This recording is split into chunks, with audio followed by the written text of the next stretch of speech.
हाँ तो भाई संधि चल रही ना तुम्हारी।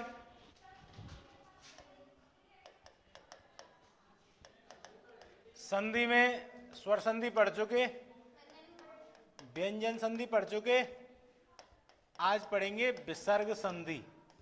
ठीक है, कौन सी संधि? विसर्ग संधि। संधि के कितने भेद? 3, स्वर, व्यंजन और विसर्ग। तो 2 संधि हम पढ़ चुके, स्वर संधि और व्यंजन संधि। ये क्लियर, ये क्लियर।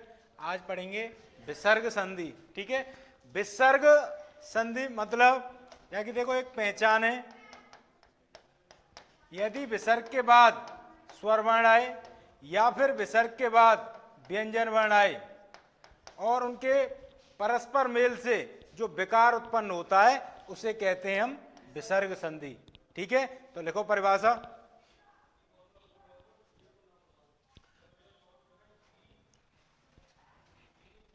परिभाषा लिखो पहले एक बार।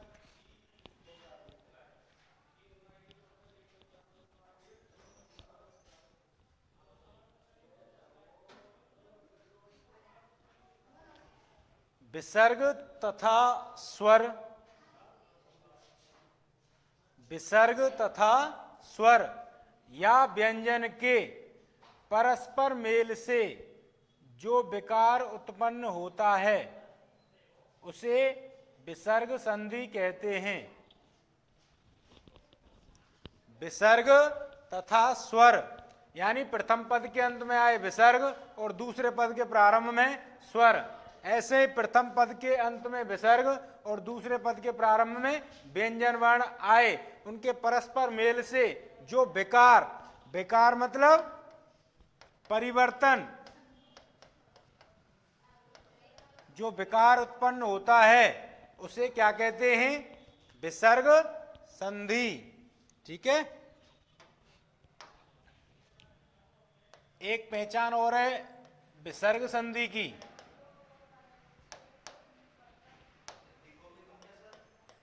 नहीं, विसर्ग संधि में देखो विसर्ग को एक बार तो है देखो उ, एक बार रे, एक बार से भी तीनों, से और से, और एक बार यो जो के त्यों, जो की त्यों, और एक बार लोप। ठीक है, इन टाइप अन्य पढ़ेंगे हम विसर्ग संधि के अंतर्गत। अगर संस्कृत में देखें तो उत्व विसर्ग, रुत्व विसर्ग और सत्व विसर्ग, यानी उत्व, रुत्व और सत्व, ये 3 संधि है और बाकी के 3-4 नियम है। इतनी सी विसर्ग संधि है। या पहचाने लिख लो एक बार।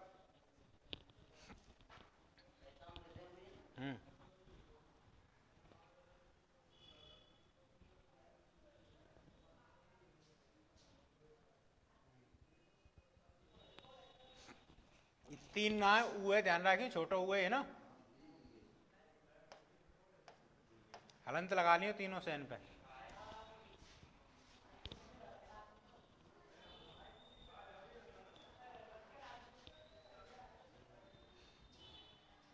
वैसे अगर पूछ ली जाए तो विसर्ग संधि के भेद कभी जब पूछ ली जाए कि विसर्ग संधि के कितने भेद होते हैं, 3 भेद हों, यही उत्व, रुत्व और सत्व। संस्कृत में पूछे जाए वैसे तो ये, हिंदी में तो नियम चले बस इनके।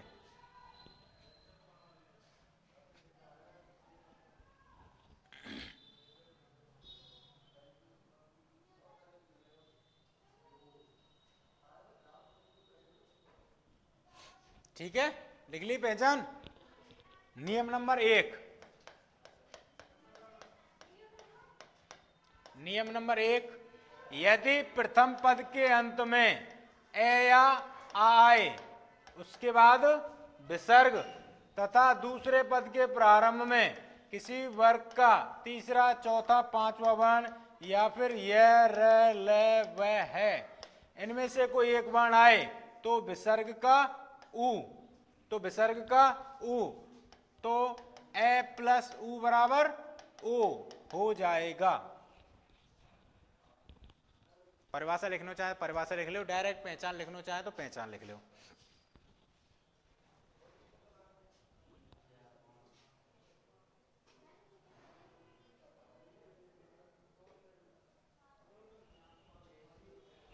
जैसे देखो आगे उदाहरण,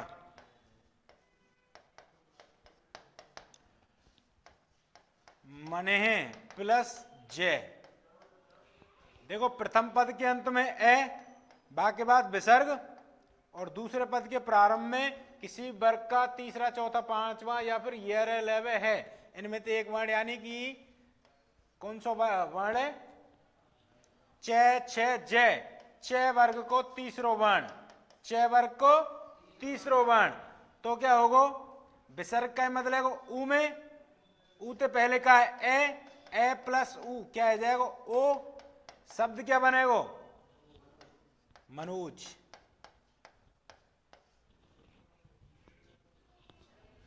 एक उदाहरण और देखो, मने प्लस रंजन,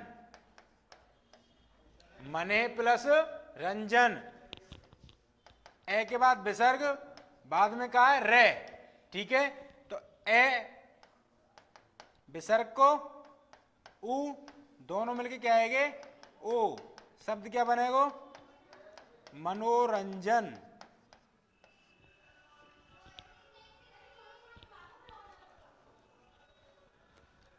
ऐसे और भी उदाहरण हैं, जैसे यश प्लस अभिलाषा, यशोभिलाषा,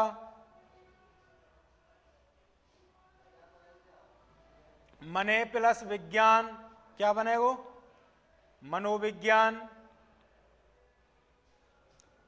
एक चीज ध्यान रखियो, या को एक अपवाद है, या नियम को एक अपवाद है, कौन सो, मने प्लस कामना, मने प्लस कामना। तो देखो नियम क्या हो, ए के बाद विसर्ग, ए के बाद विसर्ग तो आरो है, लेकिन ये जो कै वर्ण है इनमें ते ना है ना, यही की वजह से ही अपवाद है, तो शब्द क्या बनेगा, मने कामना। यो की त्यों रहेगो, ठीक है, या मनोकामना मत कर दियो, ठीक है।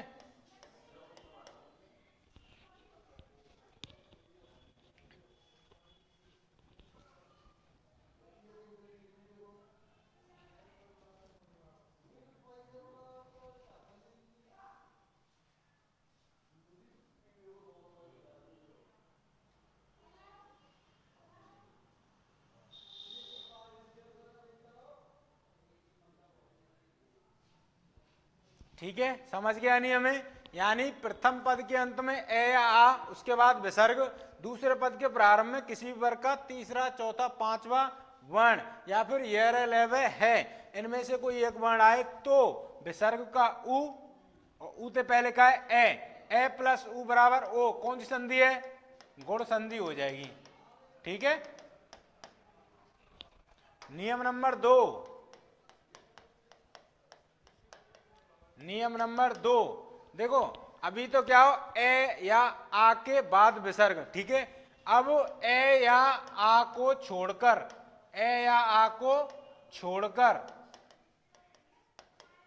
अन्य किसी स्वर के बाद विसर्ग आए और दूसरे पद के प्रारंभ में किसी वर्ग का तीसरा चौथा पांचवा वर्ण या फिर यह र ल व है, इनमें से कोई एक वर्ण आए तो विसर्ग का रे हो जाता है, ठीक है। जैसे नि प्लस जन, दु प्लस गुण, तो देखो ई के बाद विसर्ग है ना, और दूसरे पद के प्रारंभ में जय, जय वर्ग को तीसरो वर्ण है, ऐसे यहां पे देखो विसर्ग ऊ के बाद है, ठीक है, और दूसरे पद के प्रारंभ में गे का वर्ग को तीसरो वर्ण है, ठीक है ना, तो विसर्ग को क्या कर देंगे हम, रे, और अगले वाले वर्ण पे चढ़ा देंगे, शब्द बन जाएगा निर्जन, ऐसे ही क्या बनेगा, दुर्गुण।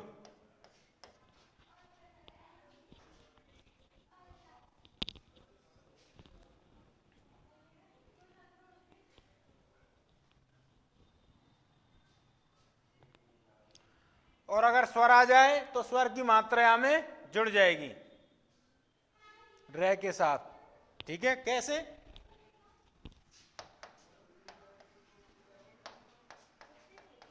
नी प्लस आधार, नी प्लस आधार, ई के बाद विसर्ग और बाद में क्या है स्वर, तो विसर्ग को क्या आ जाएगा, विसर्ग को तो आ जाएगा रे, और रे प्लस आ क्या बन जाएगा रा, तो शब्द क्या बनेगा निराधार।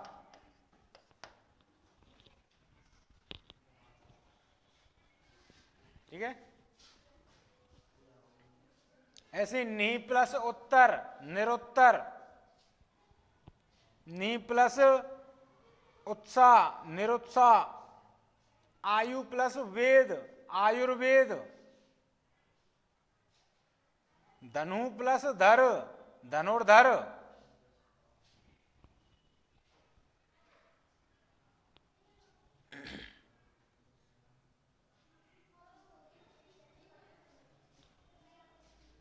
ठीक है। नियम नंबर 3,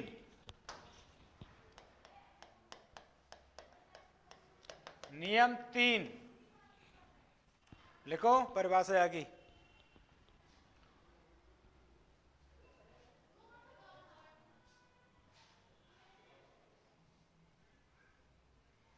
देखो अभी तो ए या आ के बाद या फिर ए या आ को छोड़कर, है ना, प्रथम पद के अंत में ए या आ के बाद पहले नियम में विसर्ग, और दूसरे नियम में ए या आ को छोड़कर विसर्ग। यहां पे तीसरे नियम में क्या है स्वर, स्वर वर्ण के बाद विसर्ग, और दूसरे पद के प्रारंभ में से आए तो विसर्ग का देखो तय, अगर विसर्ग के बाद तय वर्ग आए तो ध्यान रखिए उच्चारण स्थान के अनुसार चलेंगे।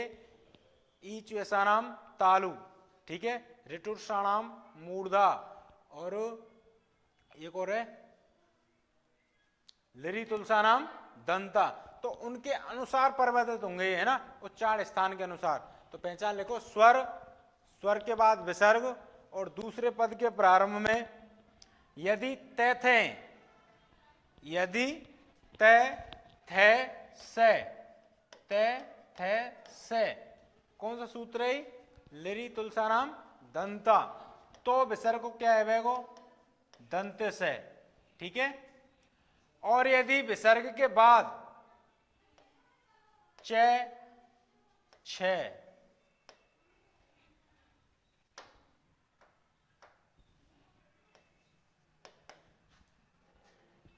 छ इनमें से कोई एक वर्ण है तो विसर्ग को क्या है वेगो श। यदि टे ठे और श इनमें से कोई एक वर्ण है तो विसर्ग को क्या है वेगो मूर्धन्य से। जैसे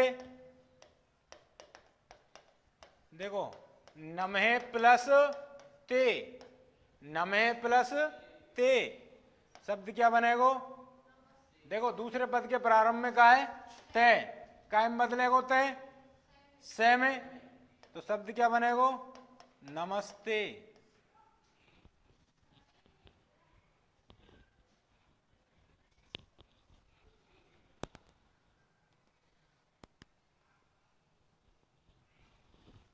एक से को देखो दू प्लस शासन, ठीक है, तो ध्यान रखियो यहां से आ रहा हो तो विसर्ग को भी सही रहेगो, है ना, शब्द क्या बनेगो दुशासन। और एक बहुत ही इंपॉर्टेंट उदाहरण है यहाँ को धनु प्लस टंकार, ये शब्द कई बार पूछा गया है, शब्द भी और संधि विच्छेद भी, ठीक है। तो ऊ के बाद विसर्ग और बाद में क्या है टे, टे का मतलब मूर्धन्य से में, तो शब्द क्या बनेगा धनुष टंकार।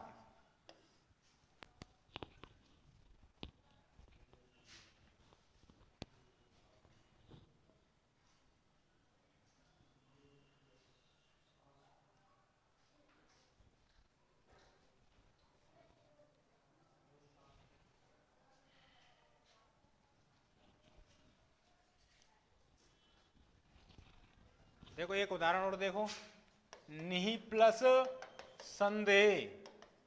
शब्द क्या बनेगा? निस्संदेह।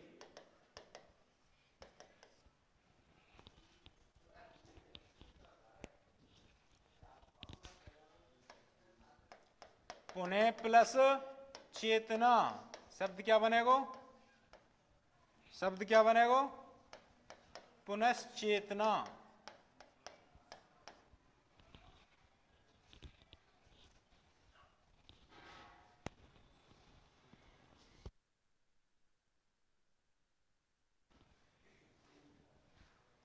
ऐसे ही हरि प्लस चंद्र, हरिश्चंद्र।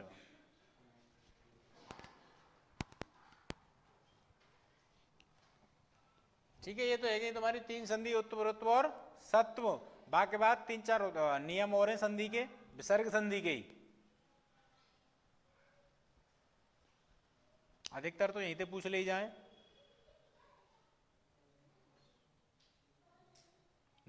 विसर्ग संधि के नियम लिख लो, या फिर विसर्ग की अन्य संधि करके लिख लो। विसर्ग की अन्य संधि, ये तो 3 नियम है। या फिर डायरेक्ट नियम नंबर 4 लिखो। नियम नंबर 4, यदि ए या आ के बाद विसर्ग और दूसरे पद के प्रारंभ में के, खे, पे, फे, यदि ए के बाद विसर्ग या फिर आ के बाद विसर्ग और दूसरे पद के प्रारंभ में के, खे, पे, फे, अगर ये वर्ण हो तो विसर्ग को क्या हो जाएगा? से।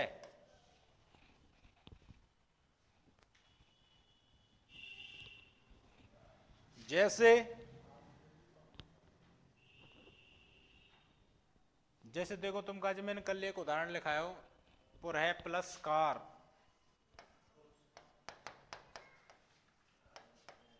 शब्द क्या बनेगा?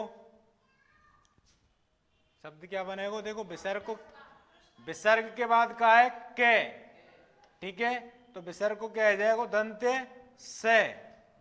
दंत से के बाद फिर क्या होगा? से यहां पे आ जाएगा, क्या में जुड़ जाएगा। शब्द क्या बनेगा? पुरस्कार।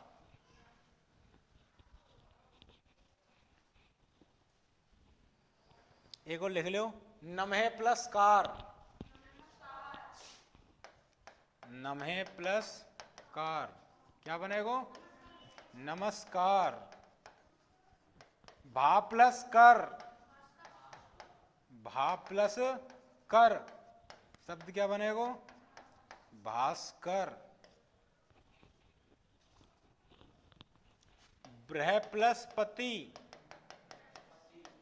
क्या बनेगा? बृहस्पति।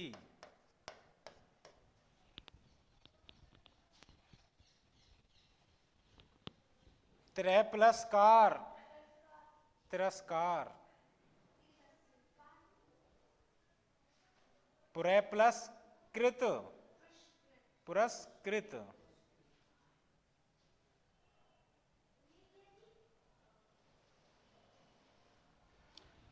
ठीक है, या नियम के अपवाद, या नियम नंबर 4 के अपवाद हैं। अपवाद क्या है? अंतः प्लस करण। देखो नियम लग रहा हो ना, ए के बाद विसर्ग और दूसरे पद के प्रारंभ में के, शब्द क्या बनेगा?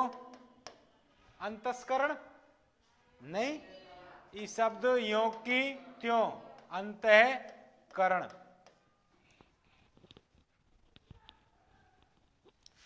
और लिख लियो 1-2 उदाहरण आके। ऐसे ही एक मन है प्लस कामना, जो जसत भाग हो ना, ऋतु को उत्तु विसर्ग को यहाँ पे लिखा है ना, मन है प्लस कामना। ये देखो अपवाद, ये या को मन है प्लस कामना, तो देखो यहाँ पे नियम लग रहा हो ना, ए के बाद विसर्ग और कै वर्ण, ए के बाद विसर्ग और कै वर्ण, तो शब्द क्या बनेगा? मने प्लस मने कामना, यो की त्यों रहेगा। ऐसे ही एक और लिख लो, अंत है प्लस पूर्व, अंत है प्लस पूर्व, शब्द क्या बनेगा? अंत है पूर्व।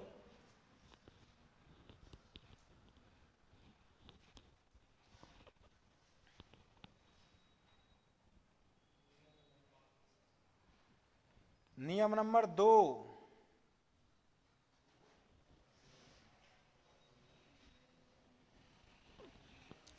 मतलब नियम नंबर बनते अलग, नियम नंबर 5 है वैसे तो।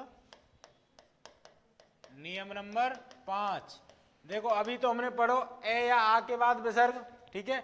अब पढ़ेंगे ए या आ को छोड़कर, यहां में अधिकतर या तो ई के बाद विसर्ग आवेगा या फिर ऊ के बाद विसर्ग। और शब्द क्या है वही, के, खे, पे और फे, ठीक है।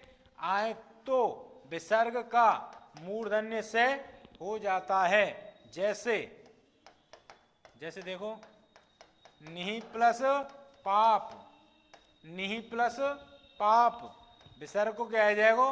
मूर्धन्य से, तो शब्द क्या बनेगा? निस पाप।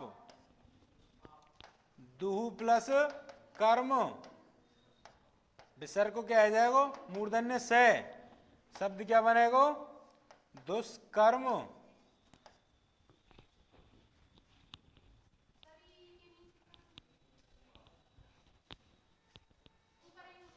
हाँ देखो, या तो पहलो नियम हो, यदि ए या आ के बाद विसर्ग आए और दूसरे पद के प्रारंभ में के, खे, पे, फे में से कोई एक वर्ण आए, ठीक है, तो विसर्ग का दंत्य से हो जाता है ना। यहां पे तो क्या है? ए और आ। या नियम में ए आ को छोड़कर, ए आ को छोड़कर अन्य किसी स्वर के बाद विसर्ग आए, मैंने यहाँ पे ई और ऊ या हमारे लिखा है क्योंकि अधिकतर यही प्रयोग में आम है, ठीक है। तो ई या ऊ के बाद विसर्ग हो और दूसरे पद के प्रारंभ में के, खे, पे, फे में से कोई एक वर्ण हो तो विसर्ग का मूर्धन्य से हो जाता है, ठीक है।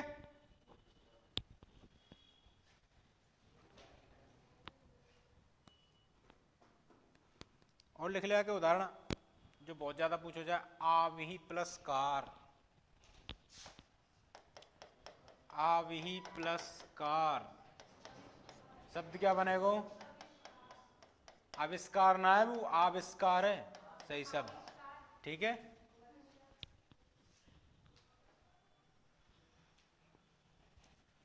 और देखो वो जो नियम लिखा है तुम कहा, परि प्लस कार, शब्द क्या बनेगा? परिष्कार।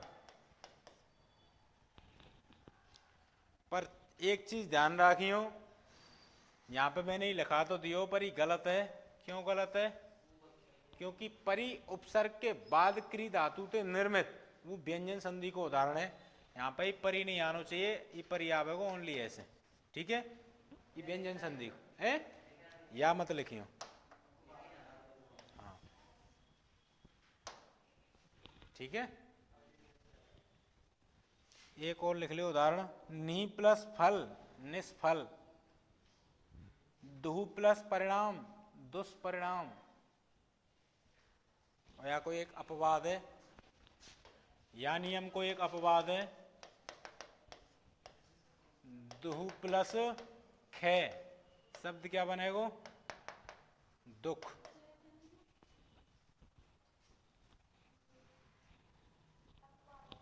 हाँ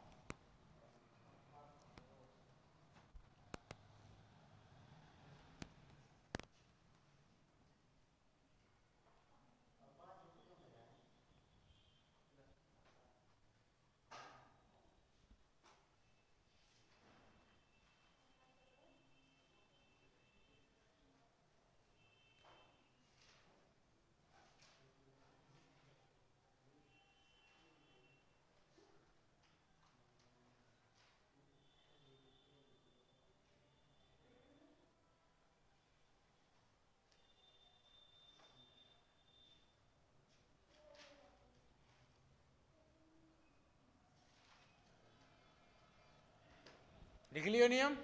नियम नंबर 6, नियम नंबर 6, नियम नंबर 6, यदि ई या ऊ के बाद, यदि ई या ऊ के बाद विसर्ग आए और दूसरे पद के प्रारंभ में रे वर्ण आए तो विसर्ग का लोप हो जाता है, विसर्ग का लोप हो जाता है।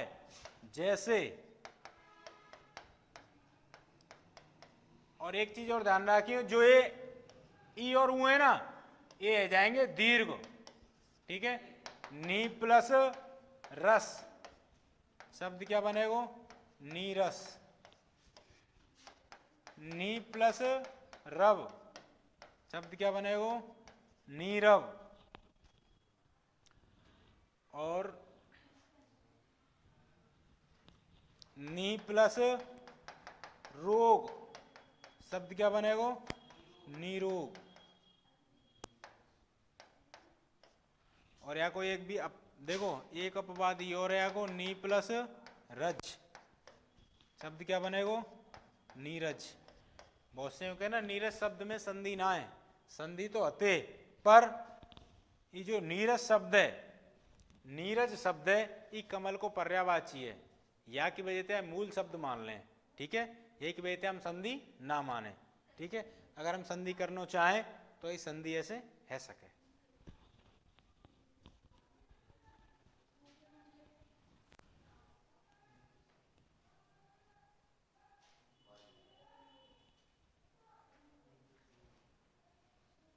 एक नियम और है, लास्ट नियम।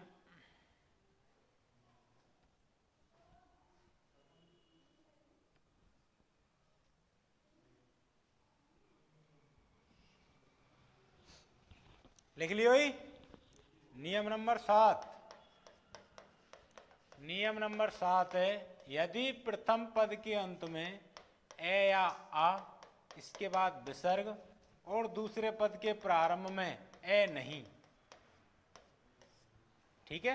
ए नहीं, ए को छोड़कर अन्य कोई स्वर हो, ए को छोड़कर अन्य कोई स्वर हो तो विसर्ग का लोप हो जाता है।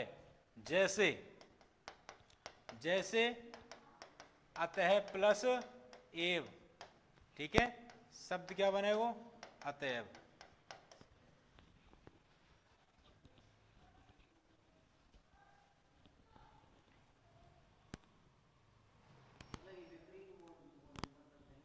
हाँ, मतलब ए नहीं हो, ए के अलावा 11 स्वर है ना कुल, ए हटा दो, कितने बचे? 10, 10 में तो कोई सो भी आ जा।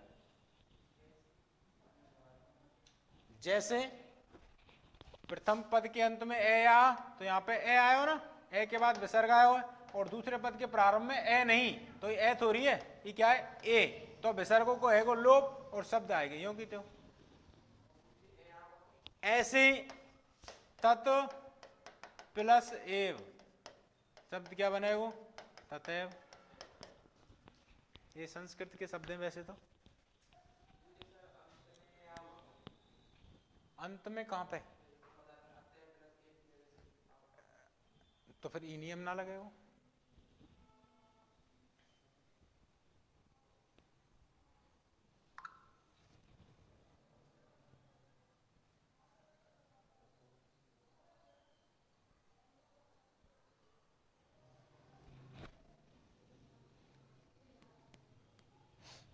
ठीक है, यहां पे तुम्हारी संधि खत्म।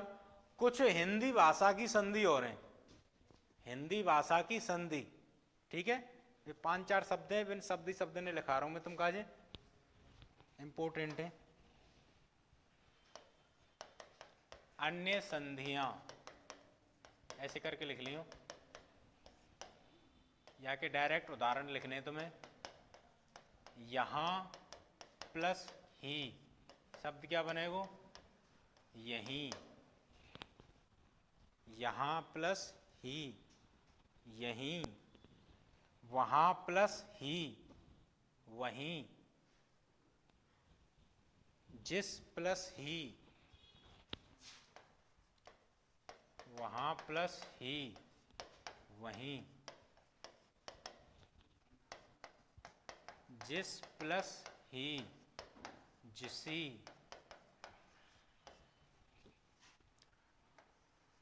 कब प्लस ही, कभी,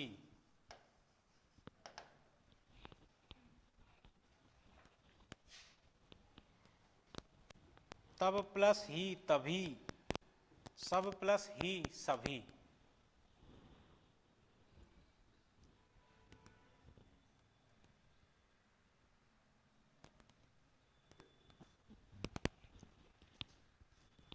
ठीक है, तो यहाँ पे तुम्हारी ये संधि खत्म।